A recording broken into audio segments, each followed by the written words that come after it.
Ces derniers jours, les stocks d'armes des pays européens et des Américains se vident jusqu'à un niveau critique avec la guerre en Ukraine. On va donc voir ensemble en quoi c'est un problème. Salut, c'est Hugo, j'espère que vous allez bien. On est parti ensemble pour une nouvelle plongée dans l'actualité en une dizaine de minutes. Au passage, je ne suis pas au bureau aujourd'hui, donc je serai exceptionnellement sans ma tête aujourd'hui. Enfin si, je serai avec ma tête, mais pas avec ma tête visible à l'écran pour les actus du jour aujourd'hui. Alors ça fait maintenant 9 mois que la Russie a lancé son invasion à grande échelle de l'Ukraine. Et depuis 9 mois, en fait, les pays occidentaux, que ce soit les pays de l'Union Européenne ou encore les États-Unis, livrent massivement des armes à l'Ukraine pour l'aider à se défendre. On verra dans une autre vidéo des actus du jour dans quelques jours pourquoi un tel engagement de la part de ces pays. Mais aujourd'hui donc, on va se poser une autre question. En quoi consistent ces livraisons d'armes et pourquoi est-ce qu'il y a des questions qui se posent aujourd'hui sur les stocks restants? Alors sans surprise, en tant que première puissance militaire mondiale, aujourd'hui les États-Unis sont le pays qui envoie le plus d'armes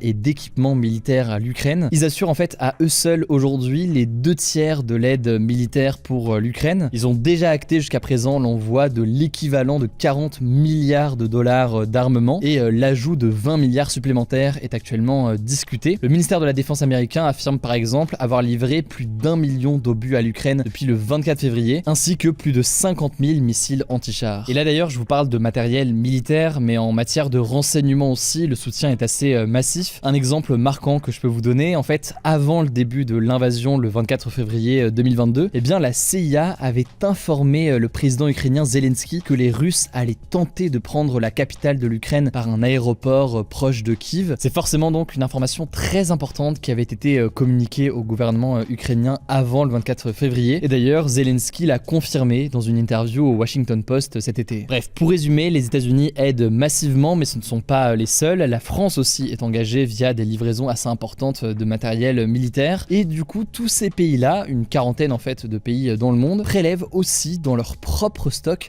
pour envoyer des armes à l'Ukraine. Or, comme le révèle le journal Le Monde cette semaine, les stocks de ces pays qui livrent à l'Ukraine ont très fortement diminué forcément au fil des mois. Et si on reprend l'exemple des États-Unis, le niveau est même assez critique puisqu'ils sont en train d'épuiser leur propre stock d'armes essentielles, c'est-à-dire en fait le minimum que le pays souhaite garder en cas de conflit, un peu donc une réserve d'armement qui est présente au cas où. Du coup, pour faire face à ces livraisons à l'Ukraine, ces pays multiplient de leur côté depuis cet été des commandes de nouveaux matériels pour se reconstituer un stock et suivre la cadence, sauf que eh bien c'est pas si facile justement de suivre la cadence. Il y a plusieurs raisons. Déjà, ça prend du temps de produire des armes, ça peut prendre beaucoup de temps, et puis par ailleurs, depuis la fin de la guerre froide et la chute de l'Union soviétique, eh bien les pays occidentaux n'ont pas été confrontés à des conflits qui nécessitaient autant d'armes. Certes, ils ont pu être engagés dans des guerres importantes, que ce soit en Irak, en Afghanistan ou encore en Syrie, mais en termes de livraison d'armes ou autre, c'était pas aussi massif. Résultat, eh bien on était dans un contexte avant la guerre en Ukraine où depuis des années, les dirigeants politiques des pays occidentaux ont préféré réduire leurs dépenses militaires, entraînant donc une baisse de la production. Et selon pas mal de spécialistes, il faudra 4 ans à l'armée américaine pour renflouer les réserves de certaines de ces armes au rythme de production actuel. Alors une fois qu'on a dit ça, quelles peuvent être les conséquences? Et là, il faut quand même être vigilant et faire preuve de nuance sur le sujet. En fait, la principale question, c'est de savoir si les alliés de l'Ukraine vont pouvoir maintenir le rythme de leur livraison d'armes dans les prochaines semaines et dans les prochains mois. En effet, c'est des livraisons qui sont assez essentielles pour l'Ukraine aujourd'hui pour leur permettre de résister aux troupes russes. Et si ce n'est pas le cas, eh bien la Russie pourrait prendre un avantage important progressivement dans le conflit. C'est donc forcément une question importante dans le cas de l'Ukraine, c'est assez évident, mais l'autre conséquence potentielle qu'on peut évidemment imaginer, même si jamais elle est très peu probable aujourd'hui, c'est en fait l'hypothèse d'une attaque un jour de ces pays occidentaux. À ce moment-là, eh bien ces pays pourraient avoir plus de mal à se défendre, pas en cas de guerre à court terme, mais plutôt sur une guerre qui durerait longtemps. En France par exemple, un rapport qui a été publié par 2 députés en début d'année pointait déjà du doigt un stock potentiellement insuffisant pour faire face à une guerre qui durerait pendant très longtemps. Bon, après c'est important de nuancer et de comprendre notamment qu'aujourd'hui les pays fonctionnent beaucoup avec des systèmes d'alliance,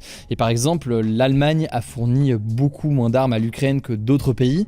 Donc pour dire les choses, si jamais la France par exemple était attaquée, eh bien elle pourrait potentiellement en théorie compter sur le soutien de certains de ses alliés dont les stocks sont davantage remplis. Bref, c'est aussi important de noter qu'on parle là de diminution des stocks mais pas d'une pénurie d'armes non plus. Et d'ailleurs, toutes les munitions ne sont pas du tout au même niveau d'alerte. Par exemple, aux États-Unis, si on prend l'exemple des cartouches cartouches de petit calibre destinées aux armes à feu. Eh bien les Américains en ont fourni jusqu'ici près de 84 millions à l'Ukraine et l'industrie américaine estime être capable d'en produire plus de 8 milliards par an. Autrement dit, la guerre en Ukraine pose aucun souci sur ce type d'armes par exemple. En tout cas, on voit à quel point c'est une guerre qui peut se jouer sur la durée. Les Russes peuvent aussi compter sur certains de leurs alliés comme l'Iran pour la fourniture de nouvelles armes, notamment de drones. On a eu l'occasion d'en parler ces derniers jours. Ça pose d'ailleurs une autre question, je le disais à l'instant, mais pourquoi est-ce que les pays occidentaux décident de venir en aide à l'Ukraine? De la même façon, pourquoi est-ce que certains pays comme l'Iran décident de venir en aide à la Russie? C'est une grande question qu'on prendra le temps d'analyser davantage dans les prochains jours, ça me semble assez essentiel. En tout cas, je vous mets des liens directement en description pour en savoir plus et je laisse la parole à Paul pour le reste des actualités. Merci Hugo.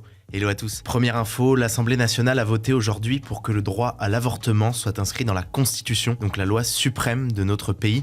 C'est une mesure qui était portée par le parti de gauche La France Insoumise et soutenue aussi par le parti d'Emmanuel Macron. Alors vous allez me dire, l'interruption volontaire de grossesse, l'IVG, c'est comme ça qu'on appelle aussi l'avortement, c'était déjà légal en France. Oui, mais là, en l'inscrivant dans la Constitution, le but, c'est qu'aucune loi ne puisse jamais remettre en cause cette loi, comme en fait ça a été le cas récemment aux États-Unis. De nombreuses personnalités politiques ont du coup salué ce vote de l'Assemblée comme un vote historique. Mais alors attention, le texte n'est pas adopté définitivement, il doit maintenant être adopté par le Sénat. Mais ça, selon plusieurs experts, c'est pas du tout acquis parce que le Sénat est plus à droite que l'Assemblée et donc traditionnellement plus conservateur sur les sujets de société comme celui-ci. On vous tiendra au courant du coup de ce qui est décidé. Deuxième info, c'est du nouveau dans l'affaire autour du député de la France Insoumise, Adrien Quatennens.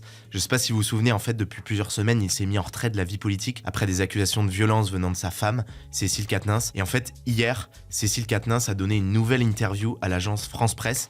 Elle a encore renforcé ses accusations.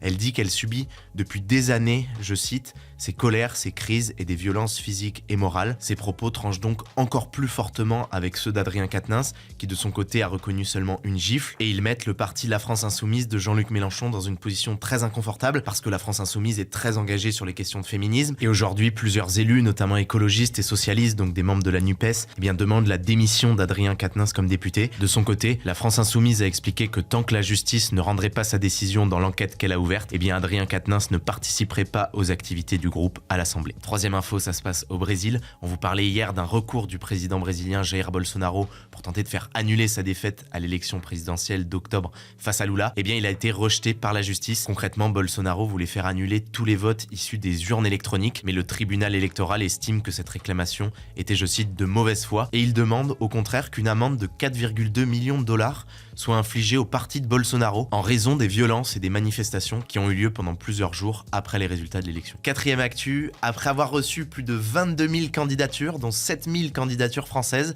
l'Agence spatiale européenne a dévoilé mercredi soir sa nouvelle promotion d'astronaute, une promotion qui succède à celle de 2009, qui était elle la promotion du français Thomas Pesquet. Et comme prévu, dans cette promotion, l'ESA a favorisé le recrutement de davantage de femmes astronautes. La moitié des nouveaux astronautes sont des femmes, alors que le métier était jusqu'ici très masculin. Il faut noter aussi que l'ESA a sélectionné pour la première fois ce qu'elle appelle un parastronaute, un astronaute atteint d'un handicap physique. Il s'agit du Britannique John McFall. Et enfin, Cocorico, je vous le disais, il y avait 7000 candidatures françaises sur les 22 000, c'est beaucoup. Parmi les 17 astronautes sélectionnés, il y a 2 Français, Arnaud Prost en tant qu'astronaute de réserve, mais surtout Sophie Adenau, qui fait partie des 5 astronautes qui ont été recrutés comme titulaires, donc au même titre que Thomas Pesquet. Sophie Adenau, elle a 40 ans, c'est une ingénieure, pilote d'hélicoptère dans l'armée. Elle est notamment connue pour avoir été, en 2018, la première femme pilote d'essai d'hélicoptère. Cinquième info, le film Avatar 2, qui va sortir au cinéma le mercredi 14 décembre en France, est sous grosse pression financièrement. Son réalisateur, James Cameron, a affirmé dans une interview à GQ que le budget initial avait été largement dépassé et que maintenant, pour être rentable, Avatar 2 devra être 3e ou 4e au box-office de tous les temps. Et oui, rien que ça veut dire que le film concrètement va devoir apporter au minimum 2 milliards de dollars de recettes. Et oui, car si aujourd'hui on se refait le classement, le top 3 des plus gros succès de l'histoire au box-office, c'est en 3e position Titanic, avec 2,2 milliards de dollars de recettes, puis en 2e position Avengers Endgame, qui avait fait 2,7 milliards de dollars de recettes en 2019, et en première position, est-ce que vous l'avez ? Eh bien oui, c'est Avatar 1, sorti en 2009 et qui avait fait à l'époque 2,9 milliards de dollars de recettes. Allez, dernière info pour la route. La semaine dernière, je sais pas si vous vous souvenez, je vous parlais d'un village entier mis en vente en Espagne. Eh bien on a trouvé une annonce encore plus inhabituelle. Ça se passe en Indonésie. C'est un archipel de 100 îles paradisiaques et désertes qui est en vente. L'archipel s'appelle la réserve de Widi. Il va être mis aux enchères début décembre. Alors il y a une condition, c'est que l'acheteur devra s'engager à mettre en place un tourisme durable pour préserver la biodiversité exceptionnelle de cet endroit. Et il ne pourra développer que 17 des 100 îles. Ceci dit, il faut noter que l'accès à cet archipel ne se fera a priori qu'en jet privé ou en petits avions. Il est à 2h30 de Bali, donc comme modèle de tourisme durable, on peut dire qu'on aura vu mieux. Voilà, c'est tout pour ces actus du jour. Hugo a oublié de tourner la fin de la vidéo, donc comme il est plus là, c'est moi qui vais m'en charger. On a un débat aujourd'hui. Faut-il inscrire le droit à l'avortement dans la Constitution? Rendez-vous dans l'onglet communauté pour voter. Alors je suis un peu en panique, je sais pas à quoi ça ressemble la fin des actus, mais je crois qu'il faut dire qu'on a tout dit. Après, il faut vous inciter à vous abonner pour ne pas rater les épisodes et les vidéos suivantes. Et après, je vous dis à demain pour une nouvelle vidéo. Prenez soin de vous.